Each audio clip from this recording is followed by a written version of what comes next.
SN1 नहीं देखा है तो उसको ज़रूर देखिएगा, और यदि आपने इस चैनल को सब्सक्राइब नहीं किया है तो ज़रूर इसको सब्सक्राइब कीजिएगा और बेल आइकन को ज़रूर प्रेस कीजिएगा जिससे आप तक नोटिफिकेशन पहुंच सके। चलिए यहाँ पर हम लोग स्टार्ट करते हैं SN2 रिएक्शन, जो कि एक सिंपल एग्जांपल मैंने यहाँ पर ले रखा है। This is the alkaline hydrolysis of methyl bromide to methanol या मिथाइल अल्कोहल। यहाँ पर आप देख रहे हैं हाइड्रोक्सिल आयन अटैक कर रहा है एल्काइल हाइलाइड या मिथाइल ब्रोमाइड पे, और bromide as a leaving group क्या कर रहा है, डिपार्ट कर रहा है फ्रॉम मिथाइल ब्रोमाइड से। This is direct displacement. चलिए देखते हैं ये किस तरीके से प्रोसीड करता है, SN2 मैकेनिज्म क्या है। तो सबसे पहले ये जानना है दोस्तों, ये 1 स्टेप है 2 स्टेप है। जैसा कि SN1 रिएक्शन में आप देख रहे हैं that is 2 step. First is the ionization, second one is the attacking of nucleophile. लेकिन दोस्तों SN2 मैकेनिज्म में किसी भी तरीके का कोई आयोनाइजेशन नहीं होता है, किसी प्रकार का कोई इंटरमीडिएट नहीं होता है। इसमें जो है ये आपका 1 स्टेप और कंसर्टेड रिएक्शन है। कंसर्टेड रिएक्शन का मतलब न्यूक्लियोफाइल का अटैक और लीविंग ग्रुप का डिपार्ट होना दोनों क्या है, सेम टाइम पे होते हैं, और ये ट्रांजिशन स्टेट के थ्रू क्या करते हैं, प्रोसीड करते हैं। तो क्लियर हुआ। यहाँ पर आपको जानना है कि इसमें SN2 में किसी प्रकार का कोई इंटरमीडिएट नहीं इन्वॉल्व होता है, 1 स्टेप होता है, और न्यूक्लियोफाइल का जो अटैकिंग है वो आपका लीविंग ग्रुप के जस्ट अपोजिट होगा या 180 डिग्री पे होगा। याद रखिएगा, स्टेटमेंट्स में ऐसे क्वेश्चन आते हैं कि आपका जो है फर्स्ट स्टेप है 1 step concerted reaction, no intermediate involve, और जो न्यूक्लियोफाइल का अटैक होगा just opposite to leaving group या 180 डिग्री पे, और ये जो SN2 मैकेनिज्म है वो प्रोसीड करती है थ्रू ट्रांजिशन स्टेट के थ्रू। क्लियर हुआ। This is the basic step of SN2 mechanism. Next हम लोग डिस्कस करते हैं काइनेटिक्स के बारे में। दोस्तों it is bimolecular second order reaction, और सेकेंड ऑर्डर रिएक्शन है तो आपको क्लियर है कि जो रेट डिपेंड करेगा एल्काइल हाइलाइड और न्यूक्लियोफाइल दोनों पे करेगा। लेकिन आपने देखा था SN1 के केसेस में आपने देखा था यूनिमोलिकुलर थी, फर्स्ट ऑर्डर रिएक्शन थी, और रेट न्यूक्लियोफाइल पे डिपेंड नहीं कर रहा था। लेकिन SN2 में जो रेट क्या करेगा, alkyl halide as well as nucleophile दोनों पे क्या करता है, डिपेंड करता है। न्यूक्लियोफाइल आप क्या करेंगे, कंसंट्रेशन उसका कम ज़्यादा करेंगे तो रेट भी कम ज़्यादा होता रहेगा। दोस्तों एक बात मैं और बताना चाहूँगा कि ये रिएक्शन सूडो यूनिमोलिकुलर हो सकती है अगर आपका जो सॉल्वेंट है वो बिहेव करे as a nucleophile, means solvolysis के केसेस में रेट डिपेंड करेगा केवल एल्काइल हाइलाइड पे, फिर न्यूक्लियोफाइल पे डिपेंड नहीं करेगा। दैट रिएक्शन इज कॉल्ड क्या, सॉल्वोलिसिस, और rate is directly proportional to alkyl halide. ये आप लोग याद रखिएगा, स्टेटमेंट्स टाइप के क्वेश्चन में पूछे जाते हैं। नेक्स्ट चलिए हम लोग स्टीरियो केमिस्ट्री के बारे में डिस्कस करते हैं। सबसे पहले SN1 की स्टीरियो केमिस्ट्री में बता दूं। स्टीरियो केमिस्ट्री SN1 में क्या था, आपको रिटेनिंग प्रोडक्ट, मींस अगर आपका R रिएक्टेंट है तो R प्रोडक्ट और S प्रोडक्ट दोनों तरीके के मिल रहे थे। कहने का मतलब रिटेंशन इन कॉन्फ़िगरेशन और इन्वर्जन इन कॉन्फ़िगरेशन दोनों प्रकार से SN1 में हो रहा था। लेकिन बेटा इसमें केवल आपका क्या होगा, इन्वर्जन होगा। This reaction proceed through inversion of configuration. यदि आपने यहाँ पर जो ये रिएक्टेंट है R ले रखा है तो आपका 100% क्या मिलेगा, S मिलेगा, वो भी इन्वर्टेड प्रोडक्ट। ठीक है, ये एक एविडेंस है जिससे हम कह सकते हैं कि ये आपका क्या है, 1 स्टेप प्रोसेस होता है, 2 स्टेप प्रोसेस नहीं होता। ये भी क्वेश्चन पूछा जा सकता है। तो आप याद रखिएगा कि इसमें जो प्रोडक्ट होता है वो प्योर इनांशियोमर होता है, जिससे प्रूफ होता है दिस इज क्या, 1 स्टेप, सेकेंड स्टेप नहीं होता। इसमें किसी भी प्रकार का, किसी भी तरह का आयोनाइजेशन नहीं होता है। स्टीरियो स्पेसिफिक का मतलब यही है बेटा कि एक इनांशियोमर से केवल एक ही इनांशियोमर मिले, दूसरा किसी प्रकार का ना मिले। ठीक है, अब यहाँ पर देखिए ये आपका कायरल एल्काइल हाइलाइड है। अगर ये न्यूक्लियोफाइल जस्ट बैक साइड से अटैक करेगा, इस केसेस में आपको ये क्या मिलेगा, इन्वर्ट प्रोडक्ट मिलेगा, और this type of inversion is called क्या, वॉल्डेन इन्वर्जन। ये भी क्वेश्चन आपसे पूछा गया है कि वॉल्डेन इन्वर्जन किस में आप देखते हैं, दैट इज SN2 में। क्योंकि उसमें केवल एक ही इन्वर्ट प्रोडक्ट मिलता है, वो भी 100% प्योर मिलता है। क्लियर है। तो आपने काइनेटिक्स क्लियर, स्टीरियो केमिस्ट्री ये भी क्लियर। ठीक है, नेक्स्ट हम लोग बात करते हैं और साथ में आपने कंपैरिजन भी कीजिए। Factor affecting the rate of SN2, कौन से ऐसे फैक्टर हैं जो SN2 रिएक्शन मैकेनिज्म को अफेक्ट करेंगे। दोस्तों यहाँ पर आप वो ये समझना है आपकी रिएक्शन मैकेनिज्म में कौन से कंपोनेंट इन्वॉल्व होते हैं। पहला substrate that is alkyl halide, दूसरा न्यूक्लियोफाइल, तीसरा सॉल्वेंट और चौथा आपका प्रोडक्ट चौथा, और पांचवा आपका क्या, लीविंग ग्रुप। और आपका जो प्रोडक्ट है उसकी स्टीरियोकेमिस्ट्री आप देख चुके हैं कैसा बनता है, दैट इज इनवर्ट प्रोडक्ट बनता है। अब हम लोग देखेंगे सबस्ट्रेट के बारे में। सबस्ट्रेट आपका कैसा होना चाहिए जिससे SN2 मैकेनिज्म क्या हो, फास्ट हो। क्लियर।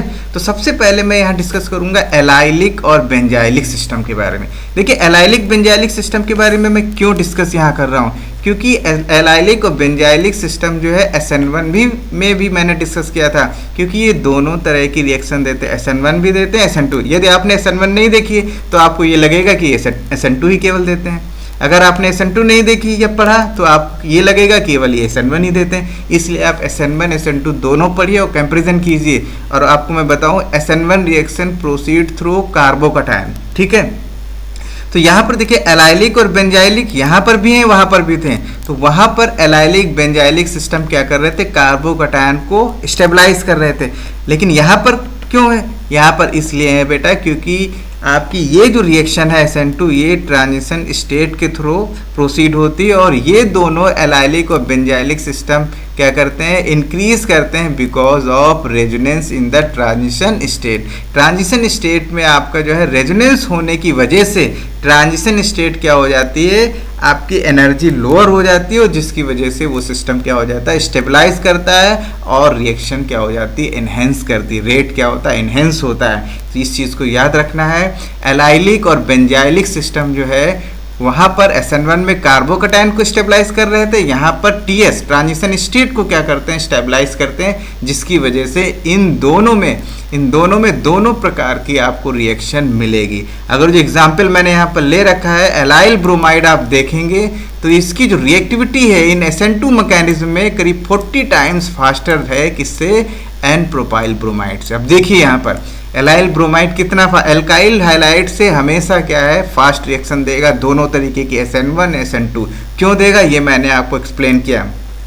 देखिए ये भी आपका एक्सप्लेनेशन है, हो सकता है आपको समझ में आए, पैरल आएगा ही क्योंकि आप लोग पढ़ ही रहे हैं। तो जो एलाइलिक डिलोकलाइजेशन है, देखिए एलाइलिक सिस्टम क्यों जो है ट्रांजिशन स्टेट को स्टेबलाइज कर रहा है, उसका रीज़न देखिए। उसका रीज़न ये है बेटा, जब allylic halide SN2 reaction proceed करता है तो जो पाई ऑर्बिटल हैं, पाई इलेक्ट्रॉन, डबल बॉन्ड आपको दिख रहा है।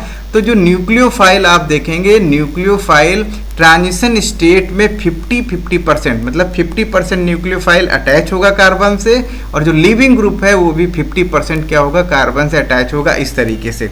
ठीक है, ये जो आपको ये सिस्टम देख रहा है। अब यहाँ पर जो पाई इलेक्ट्रॉन है, ये जो एलाइलिक सिस्टम के पाई इलेक्ट्रॉन है, ये क्या करते हैं, इस पाई इलेक्ट्रॉन से या पाई ऑर्बिटल से डीलोकलाइज करते हैं।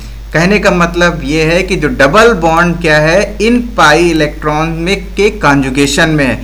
कॉन्जुगेशन की वजह से ये सिस्टम क्या करता है, स्टेबलाइज करता है, या कह लें इसकी एनर्जी क्या हो जाती है, कॉन्जुगेशन की वजह से कम हो जाती है, और स्टेबिलिटी क्या हो जाती है, बढ़ जाती है। देखिए यहाँ पर मैंने एक पॉइंट आपके लिए नोट कर रखा है, when allylic halide undergoes SN2 reaction, the pi orbitals that is partially bonded with the nucleophile and leaving groups overlap with the pi electron of the double bond. Clear? जब pi electrons of the double bond क्या करेगा, जो आपके leaving group है और attacking group दोनों से conjugation में होगा, इस कंडीशन में सिस्टम की एनर्जी क्या हो जाएगी, कम हो जाएगी, और ट्रांजिशन स्टेट की स्टेबिलिटी क्या हो जाएगी, बढ़ जाएगी, और रिएक्शन क्या हो जाएगी, फास्ट हो जाएगी। बात क्लियर है, नहीं क्लियर है?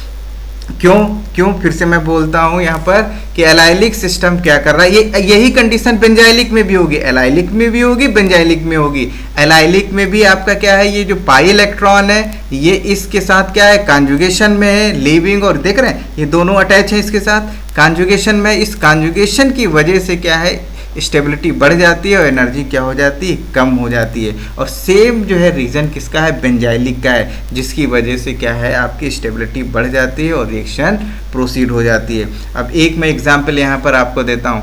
देखिए अगर आपका बेंजाइलिक सिस्टम है, इस बेंजाइलिक सिस्टम से अगर आपका आर्थो और पैरा पे ये दोनों पोजीशन पे कोई भी इलेक्ट्रॉन डोनेटिंग ग्रुप अटैच है, तो इस कंडीशन में आपकी कौन सी रिएक्शन होगी, SN1। क्यों? क्योंकि यहाँ पर इलेक्ट्रॉन डोनेटिंग ग्रुप जो है इसके पॉजिटिव चार्ज को क्या करेगा, स्टेबलाइज करेगा और SN2 रिएक्शन प्रोसीड होगी। क्लियर है। लेकिन अब बेंजाइलिक पोजीशन में जहाँ पर अगर जो आपको नाइट्रो ग्रुप या इलेक्ट्रॉन विड्रॉइंग ग्रुप मिल जाए, वहाँ समझ जाइए आपकी SN2 रिएक्शन होगी SN2 मैकेनिज्म के थ्रू। क्यों? क्योंकि ये ट्रांजिशन स्टेट को क्या करेगा, स्टेबलाइज करेगा और SN2 मैकेनिज्म। इस पे क्वेश्चन बहुत सारे पूछे जाते हैं, एग्जाम में आने के चांसेस हैं, क्योंकि यहाँ पर बच्चे ध्यान नहीं देते हैं। इलेक्ट्रॉन डोनेटिंग लगा हुआ है, इलेक्ट्रॉन विड्रॉइंग लगा हुआ है, बस बेंजाइलिक देखा है, SN1 SN2 जो भी समझ में आया उन्होंने मार दिया। लेकिन ऐसा कुछ नहीं है, आपको याद रखना है इलेक्ट्रॉन डोनेटिंग है तो SN1 है, इलेक्ट्रॉन विड्रॉइंग है तो आपका कैसा होगा, SN2 होगा। क्लियर। एलाइलिक बेंजाइलिक क्यों देते हैं SN2 reaction? Because of stabilization of transition state. Clear. मैंने आपको समझाने की कोशिश की है पीछे, आपको समझ में आया होगा आई होप। फिर उसके बाद देखते हैं स्टेरिक फैक्टर। अगर सबस्ट्रेट पे स्टेरिक आपके बहुत सारे ग्रुप लगे हुए हैं कार्बन पे, देखिए यहाँ टर्चरी क्यों नहीं देता है? क्योंकि आपका जो न्यूक्लियोफाइल है वो कहाँ से, बैक से अटैक करना है, और बैक से अटैक कर नहीं सकता क्योंकि इतने सारे ग्रुप लगे हुए हैं। ड्यू टू स्टेरिक स्ट्रेन या स्टेरिक फैक्टर जो है आपका टर्चरी एल्काइल हाइलाइड जो है SN2 रिएक्शन नहीं देता। आप याद रखिएगा। अगर देखिए यहाँ पर अल्फा पोजीशन पे भी इस तरीके का स्टेरिक हिंड्रेंस है तो आपका SN2 रिएक्शन नहीं देगा। क्लियर है। लेकिन आपको मैं बता दूं tertiary alkyl halide SN2 reaction देते हैं। कौन सी कंडीशन में देते हैं मैं आपको समझाता हूँ आगे, देखिए। लेकिन पहले ये देखिए रिएक्टिविटी ऑर्डर, यही ऑर्डर मैंने आपको SN1 में भी बताया। ट्राइफिनॉल, क्यों ट्राइफिनाइल है? Because of stabilization of transition state. ये ट्रांजिशन स्टेट को ज़्यादा स्टेबलाइज करेगा, इसलिए नंबर 1 पे।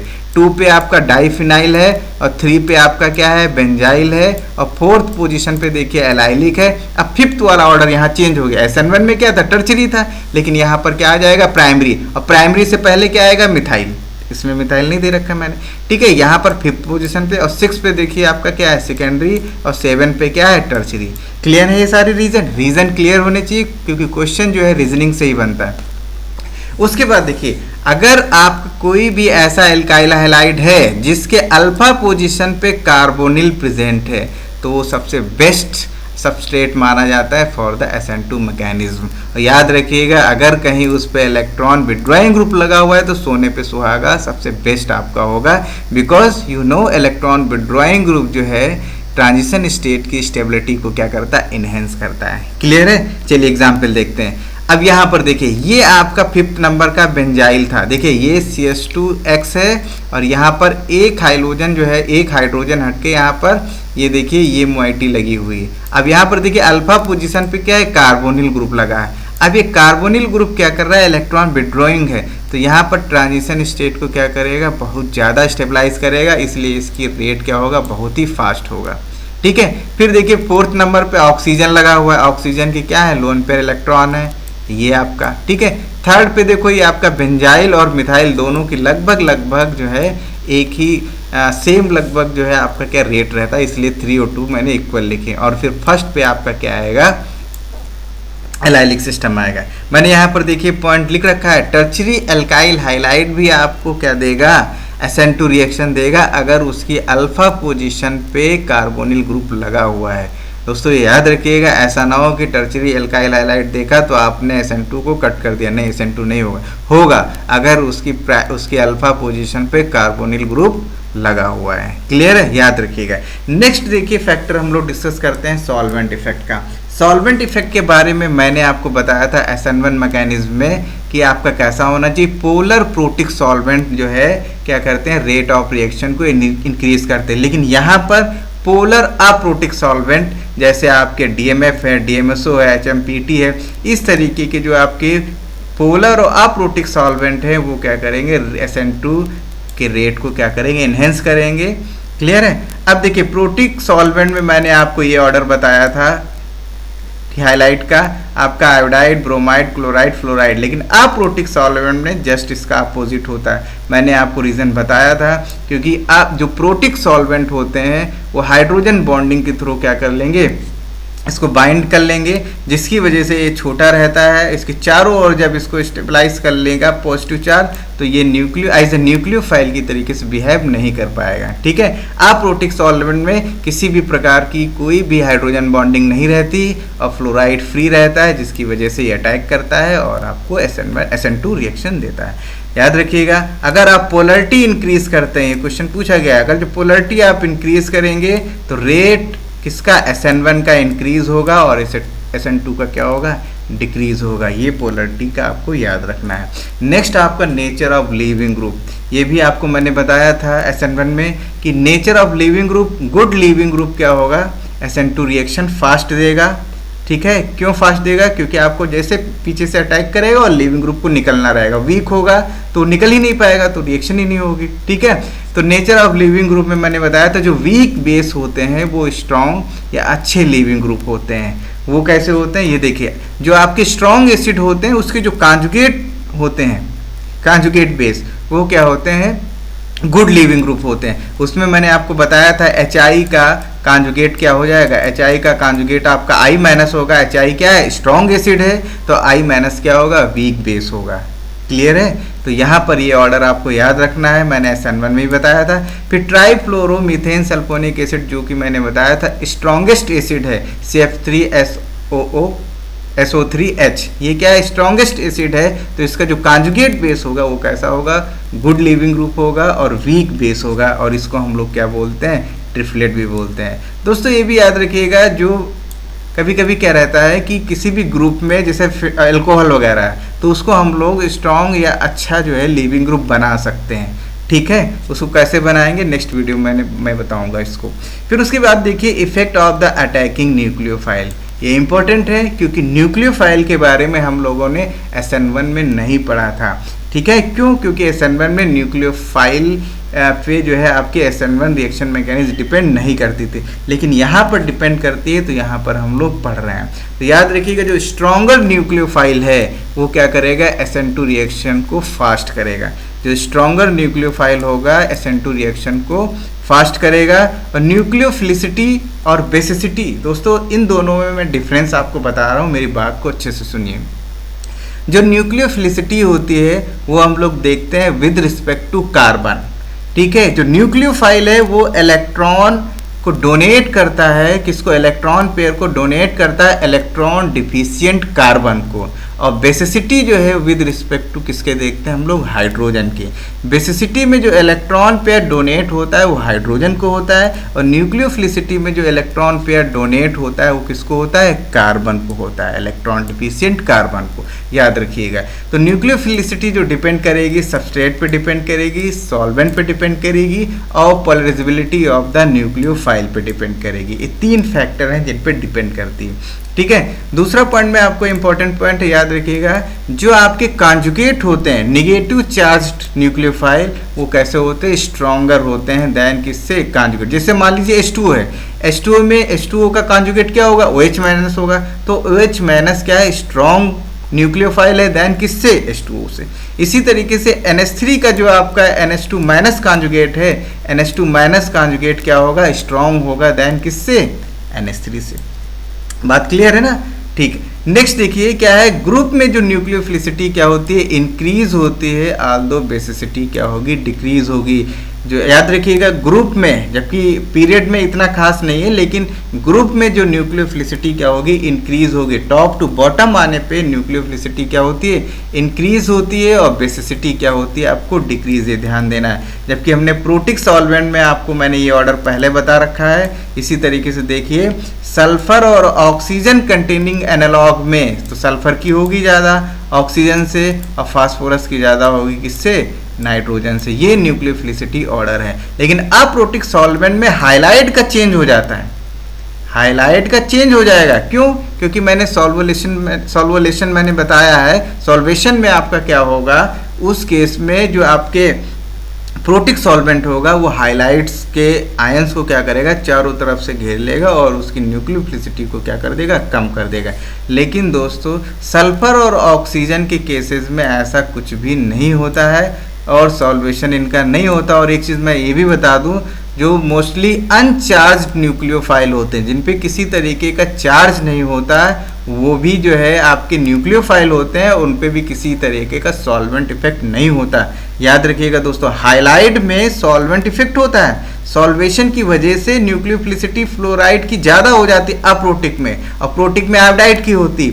लेकिन ऑक्सीजन और सल्फर कंटेनिंग जो एनालॉग्स होते हैं उनमें ऐसा नहीं होता है और किसी तरीके का सॉल्वेशन नहीं होता है। इसको हम लोग एक्सप्लेन कर सकते हैं पोलराइजेबिलिटी के अकॉर्डिंग, ठीक है, या हम लोग एक्सप्लेन कर सकते हैं hard and soft acid base की थ्योरी पे इसको एक्सप्लेन कर सकते हैं। इसमें क्या होता है दोस्तों, जो न्यूक्लियोफाइल, ठीक है, इजीली से पोलराइजेबल होता है, वो क्या करता है, स्ट्रॉन्ग आपका न्यूक्लियोफाइल होगा। कैसे? आपका लार्ज न्यूक्लियोफाइल क्या करेगा, लार्ज इलेक्ट्रॉन डेंसिटी को सबस्ट्रेट तक ले जाएगा और इजीली से क्या हो जाएगा, डिस्ट्रॉय हो जाएगा, आसानी से पोलराइज हो जाएगा, ठीक है, इसलिए वो आपका क्या है, स्ट्रॉन्ग न्यूक्लियोफाइल है। और जो छोटे न्यूक्लियोफाइल्स होते हैं उनमें जो इलेक्ट्रॉन डेंसिटी वो टाइटली हेल्ड होती है, जिसकी वजह से वो अच्छे न्यूक्लियोफाइल नहीं होते हैं। दूसरा कॉन्सेप्ट आप इस तरीके से यूज कर सकते हैं, hard and soft acid base. आपका जो एल्काइल हाइलाइड है वो कैसा है, सॉफ्ट है, सॉफ्ट एसिड है। जो आपका तो जो सॉफ्ट एसिड एल्काइल हाइलाइड है, तो आपको न्यूक्लियोफाइल भी कैसा चाहिए, सॉफ्ट होना चाहिए। और जो इजीली से पोलराइजेबल होगा वो क्या होगा, सॉफ्ट होगा। इसलिए जो लार्जर न्यूक्लियोफाइल होते हैं वो आसानी से अल्काइल हाइलाइड पे अटैक करते हैं, और जबकि H+ आपका कैसा होता है, हार्ड एसिड होता है, इसलिए उससे अट्रैक्शन नहीं होता। इस थ्योरी से भी आप एक्सप्लेन कर सकते हैं। आप पढ़िएगा, ना समझ में आए तो बताइएगा, ठीक है। जैसे एग्जाम्पल हमने टर्चरी ब्यूटा ऑक्साइड का ले रखा है। टर्चरी ब्यूटा ऑक्साइड क्या है, स्ट्रॉन्ग बेस है, ठीक है, लेकिन OH- और इथॉक्साइड किससे, जो आपका टर्चरी ब्यूटा ऑक्साइड है वो स्ट्रॉन्ग बेस है दैन किससे, OH- और इथॉक्साइड से, बट पुअर न्यूक्लियोफाइल। क्यों पुअर न्यूक्लियोफाइल है, बिकॉज ऑफ लार्ज साइज। इसका लार्ज साइज रहता है, इसलिए ये कार्बन पे अटैक नहीं कर सकता, इसलिए ये पुअर न्यूक्लियोफाइल है। और OH- इथॉक्साइड आयन ये कैसे हैं, स्ट्रॉन्ग न्यूक्लियोफाइल हैं। बात क्लियर है। ये देखिए दोस्तों, ये ऑर्डर दे रखा है मैंने आपके लिए, ये नोट कर रखा है, इसको आप लिख सकते हैं। और पीरियड में जो न्यूक्लियोफिलिसिटी है वो रफली इन ऑर्डर ऑफ बेसिसिटी रहती है, इसलिए उसका ऑर्डर ये है, ठीक है, इसको आप नोट कर लीजिए। उसके बाद देखिए इंपॉर्टेंट पॉइंट ये भी है, जो आपके बाईसाइक्लिक कंपाउंड है उसमें SN2 रिएक्शन भी पॉसिबल नहीं होती, और मैंने आपको बताया था इनके केस में SN1 रिएक्शन भी नहीं होती। SN1 रिएक्शन क्यों नहीं होती, क्योंकि ये कार्बोकैटायन जो बनाते हैं वो प्लेनर नहीं होता, प्लेनर नहीं होती, इसलिए SN1 रिएक्शन नहीं होती। और SN2 के केस में क्या है, अब आप देख रहे हैं ये ब्रिज हेड कार्बन पे जो है इथॉक्साइड जो है अटैक नहीं कर पाता है, जिसकी वजह से ये SN2 रिएक्शन पॉसिबल नहीं है, ठीक है, क्योंकि ये बैक साइड से अटैक होगा ना, तो कैसे अटैक होगा, अटैक ही नहीं कर पाएगा, ठीक है। और कौन कौन से रीजेंट SN2 में यूज़ करते हैं, स्ट्रॉन्ग बेस आपको ये मैंने दे रखे हैं, और इस तरीके से ये रिएक्शन प्रोसीड होती है। अगर कंपेरिजन दोस्तों करके देखें तो रेट लॉ आपको पता है, SN1 में यूनिमोलिकुलर, SN2 में बाईमोलिकुलर। हैलो रिएक्टिविटी देखें हैलो एल्केन की, तो टर्चरी सेकेंडरी प्राइमरी, और इसमें primary secondary tertiary. Solvent, polar solvent, protic solvent होना चाहिए, SN2 में पोलर अप्रोटिक सॉल्वेंट। और न्यूक्लियोफाइल दोस्तों देखो SN1 में कैसा होना चाहिए, वीक होना चाहिए, और स्ट्रॉन्ग इसमें होना चाहिए SN2 में। स्टीरियो केमिस्ट्री आपको मैंने बताया, SN2 में कैसा है, इन्वर्जन है, इसमें इन्वर्जन और रिटेंशन दोनों तरीके से हैं।